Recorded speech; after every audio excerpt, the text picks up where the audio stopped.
नमस्कार, मैं हूं राकेश काला और आप देख रहे हैं वीआईपी न्यूज। आज के जनसदन में चर्चा का मुद्दा है जवाबदेही और पारदर्शिता से परे क्यों भाजपा। और इसी विषय पर चर्चा करने के लिए खास मेहमान हमारे साथ बने हुए हैं। आइए सबसे पहले उनसे रूबरू करवा देते हैं आपको। संजीव वर्मा जी भाजपा प्रवक्ता है। संजीव जी, आज की इस चर्चा में आपका स्वागत है। सूरज सिंह नेगी जी प्रवक्ता है कांग्रेस से। सूरज सिंह नेगी जी वीआईपी परिवार आज की इस चर्चा में आपका स्वागत करता है। और डीएस रावल जी अध्यक्ष हैं लोक जिम्मेदार पार्टी के। रावल साहब, आज की इस चर्चा में वीआईपी परिवार आपका स्वागत करता है।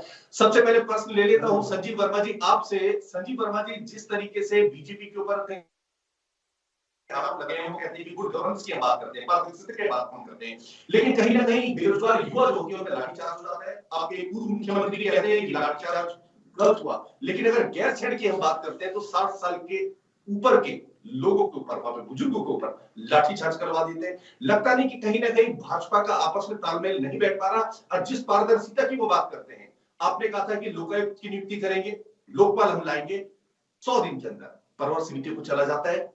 अब की सरकार 2-3 बार आ जाती है, लेकिन कहीं भी लोकपाल का पता नहीं लगता। संजीव वर्मा जी।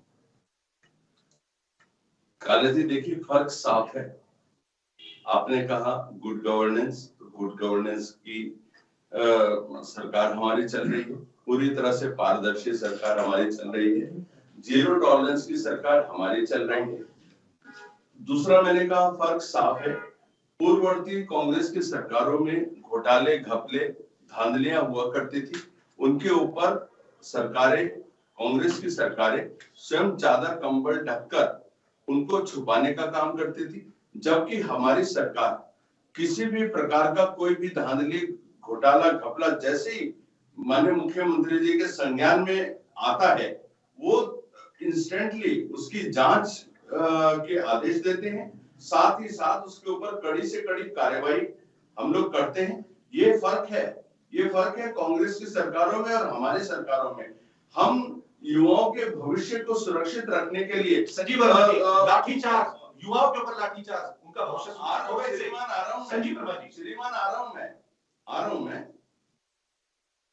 हम युवाओं के भविष्य के लिए, उनका भविष्य सुरक्षित रखने के लिए जो लोग एक्चुअल में दिन रात पढ़ाई लिखाई करने के बाद एक अच्छे भविष्य के लिए परीक्षाएं देते हैं और जब पूरी परीक्षा नकल की भेंट चढ़ जाती है तो हम समझ सकते हैं उनके दिलों पर क्या बीतती है।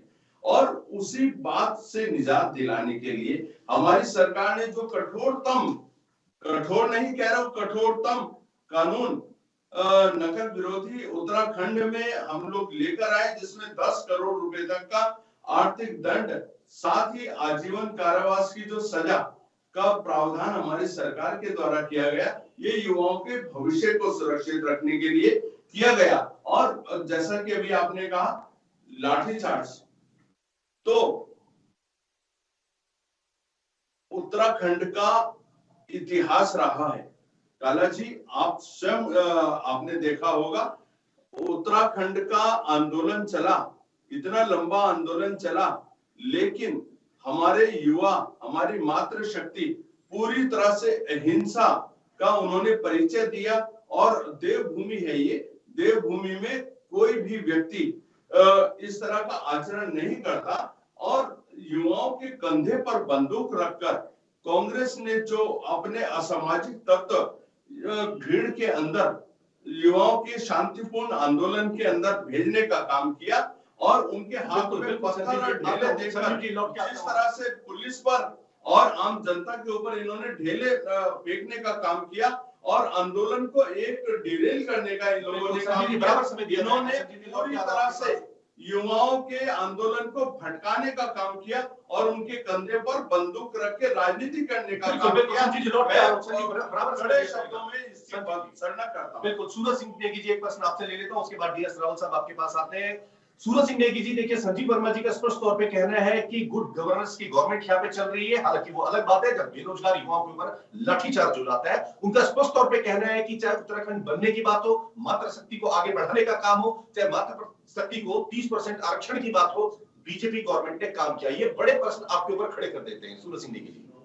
देखिए काला जी, 100 दिन के अंदर लोकायुक्त लाने वाली पार्टी विधानसभा के अंदर जो है उसको परवर समिति को सौंप देती है और 6 साल बीतने के बाद आज तक लोकायुक्त नहीं आया। कांग्रेस के ऊपर लांछन लगाने वाले लोग इसको शर्म आनी चाहिए कि 6 सालों से इनकी सरकार है। अगर कांग्रेस के कार्यकाल में कोई घोटाला हुआ तो घोटालेबाज जेल के अंदर होना चाहिए था, परंतु ऐसा नहीं है। उलट ये भारतीय जनता पार्टी की जो यहाँ की सरकार है, सत्ता के मद में जो चूर है, वो उत्तराखंड के बेरोजगारों पर लाठीचार्ज करने का काम करती है। नकल माफिया इनके राज में जो है सरेआम घूम रहे हैं। सारी परीक्षाएं नकल की भेंट चढ़ रही हैं और नकल माफियाओं में हाकम सिंह का नाम आता है। हाकम सिंह जो है भारतीय जनता पार्टी का कार्यकर्ता है। इनका मंडल अध्यक्ष जो है नकल में आता है। और गांधी पार्क में जो बच्चे आंदोलन कर रहे थे रात के 12 बजे, आप सरकार ये बताइए कि किसके ऊपर उन्होंने पत्थर मारा? आपने रात को 12 बजे उन बच्चों को लाठी डंडों से पीटने का काम किया, उनको वहां से हटाने का काम किया। आप क्या मांग रहे थे? आपसे वो आपका खजाना मांग रहे हैं। अरे आपसे वो ये मांग रहे थे कि जो ये भ्रष्टाचारी है, हाकम सिंह का हाकम कौन है, उसको जेल, उसको सामने लाइए और बनंतरा रिसोर्ट का जो वीआईपी है उसका नाम सामने आना चाहिए। अरे इतने पाक साफ हो तो क्यों नहीं सीबीआई जांच कराते? अरे जो उत्तराखंड का नवयुवक आपसे क्या मांग रहा है? आपसे यही तो मांग रहा है कि जो नकल माफिया है उसके जो आका हैं, जो भारतीय जनता पार्टी के सफेद पोश हैं, उनका चेहरा बेनकाब होना चाहिए। हाकम सिंह के हाकम तक जो है सीबीआई की पहुंच होनी चाहिए। सिटिंग जज की निगरानी में सीबीआई जांच की मांग हम लोग कर रहे हैं। क्या क्या बुरा कर रहे हैं?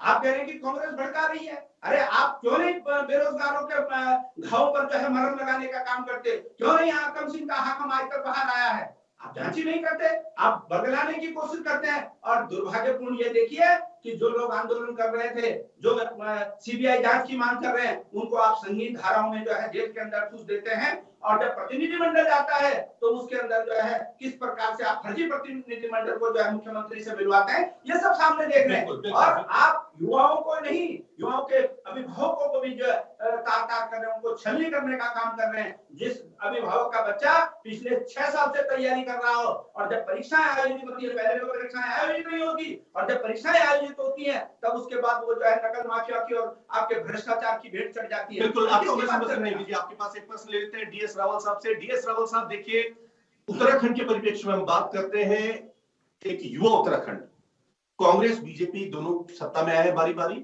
और ये प्रथा भी उत्तराखंड की कि 5 साल बीजेपी 5 साल कांग्रेस। हालांकि बीजेपी ने वो मिथ्या तोड़ा है, 2017 के बाद सीधा 2022 का चुनाव भी उन्होंने लोकसभा का, विधानसभा का जीता है उन्होंने। देखिए, आप एक आरोप प्रत्यारोप लगाना बहुत आसान होता है किसी भी रूलिंग पार्टी के ऊपर। हम ये भी याद रखेंगे कि जब प्रधानमंत्री नरेंद्र मोदी जी पहली बार प्रधानमंत्री बने थे तो संसद की चौखट को उन्होंने चुना था।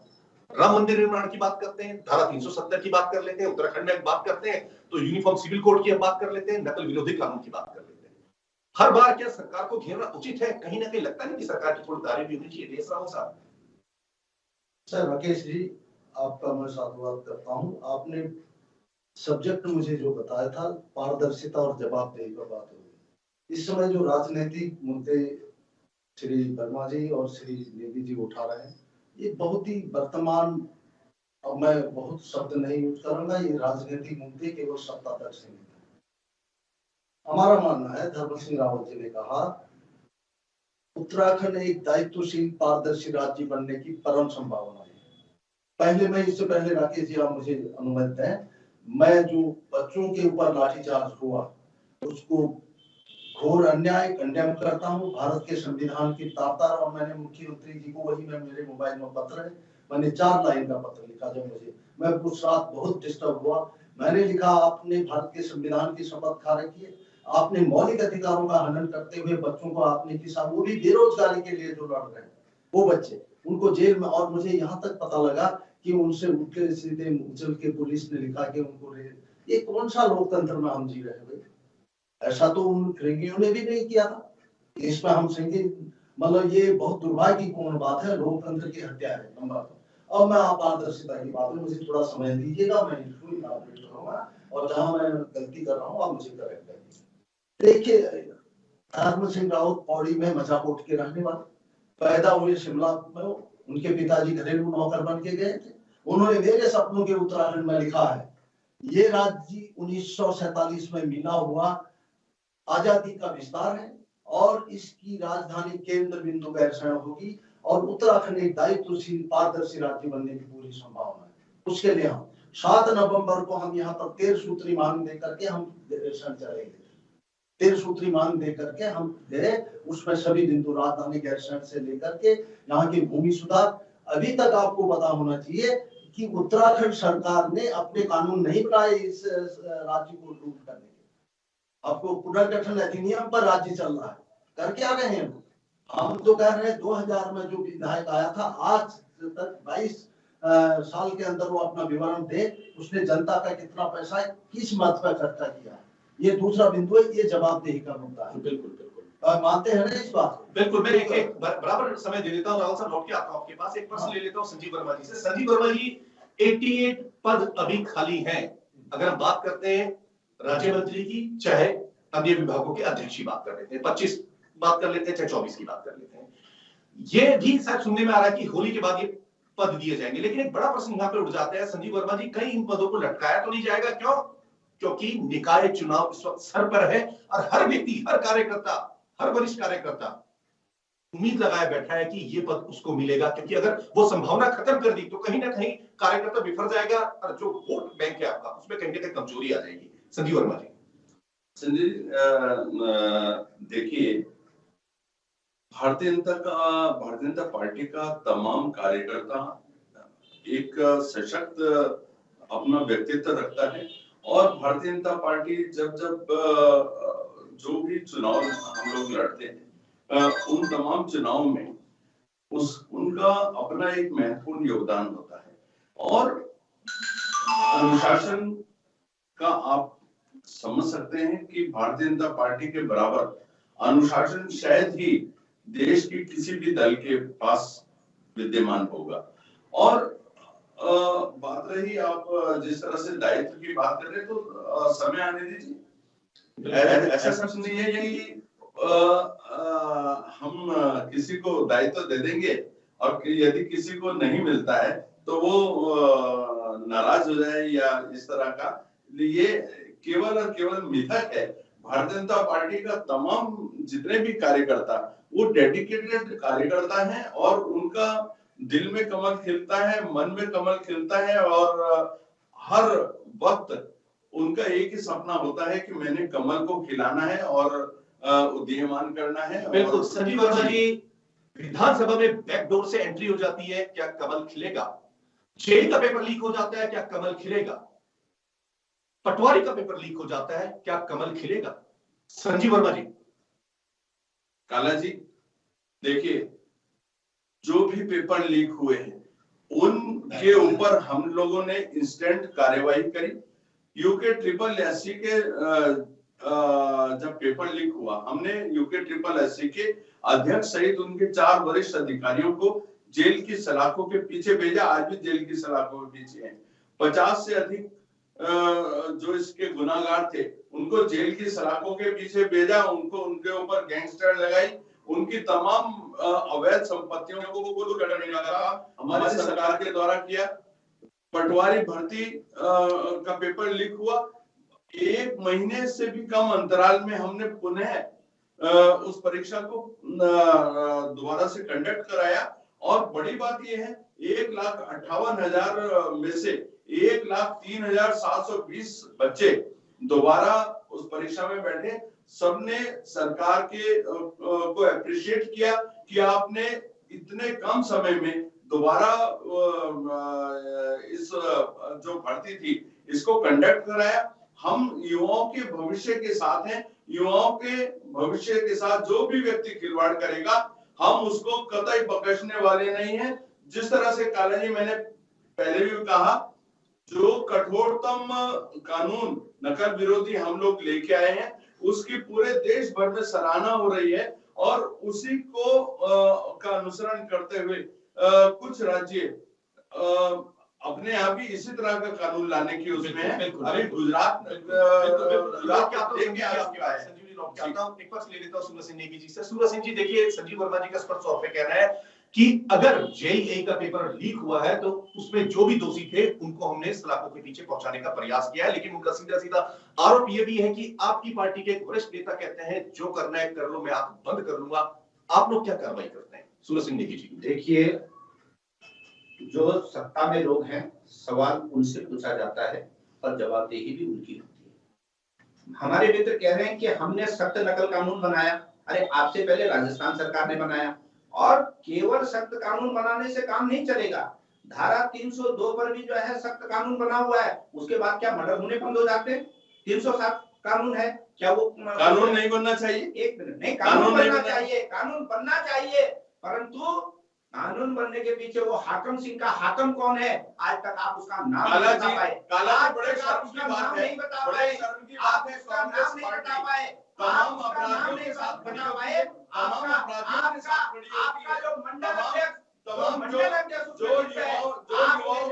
के साथ खिलवाड़ कर रहे हैं, उन लोगों के साथ ये लोग खड़े हो जाते हैं, तमाम पत्रकारों के साथ ये लोग खड़े हो जाते हैं। आप लोगों को शर्म आनी चाहिए, शर्म आनी चाहिए आप लोगों को। वहां घूम रहे हैं। मैंने आपके समय में नहीं बोला, आप सुनने का वादा रखिए।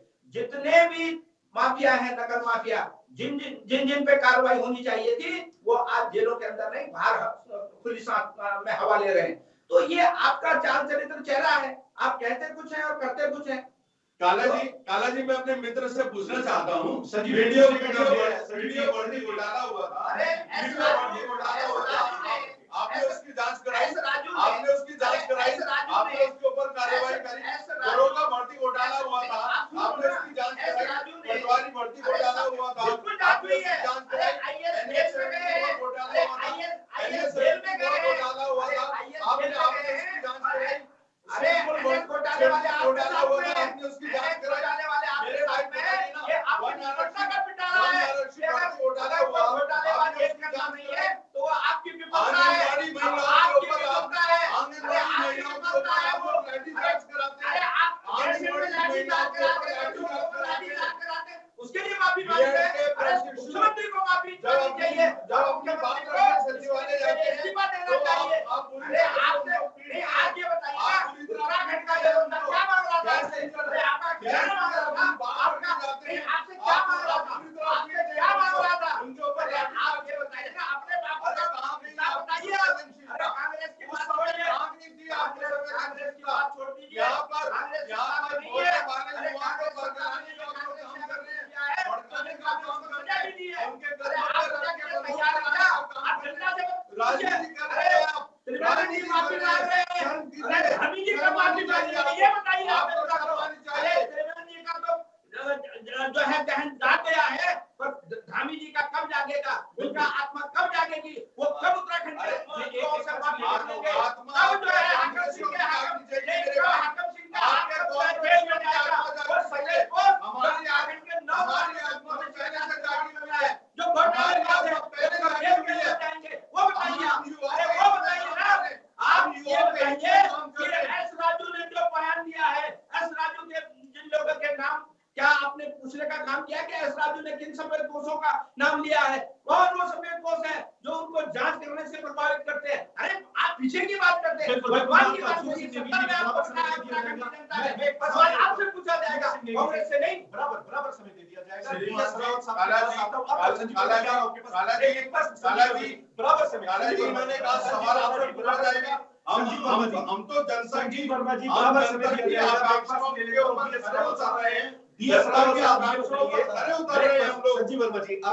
हम जांच भी करा रहे हैं, हम कार्रवाई भी कर रहे हैं। समझिए संजीव वर्मा जी, वीएस रावत साहब जी, देखिए कहीं ना कहीं कांग्रेस कहती है कि हमारा योगदान उत्तराखंड को बनाने में था, बीजेपी कहती है हमारा योगदान था, बीजेपी कहती है कि यूनिफॉर्म सिविल कोड को हम लाने में सक्षम रहे, नकल विरोधी कानून को लाने में हम सक्षम रहे, कांग्रेस कहती है कि कहीं ना कहीं उत्तराखंड को बनाने में हमारे लोगों ने भी खून दिया। आपकी पार्टी लोक जिम्मेदार पार्टी का क्या योगदान है इस उत्तराखंड को बनाने में? वीएस रावत जी। अच्छा है, मैं अपने सब्जेक्ट में आता हूं। पहले तो मैं निवेदन करूंगा दोनों बंधुओं से, वर्मा जी और नेगी जी से। देखिए, आप इलाइट क्लास और बड़ी पार्टियों के लोग हैं, बोलते समय एक को तो आप सुनिए और तब डायलॉग उसका होता है, ये डायलॉग की परिभाषा। ये ऐसी मैंने पहले भी कहा था, इतने गंभीर विषय पर आप डिबेट कर रहे हैं, उसमें ऐसे नहीं एक दूसरे को सुने हुए नहीं होगा। मैं ये निवेदन के साथ आपसे अब मैं राकेश जी आपसे निवेदन करूंगा। मैं अपने मुद्दे पर आता हूँ, पारदर्शिता और विवाद और उत्तराखंड के संदर्भ में।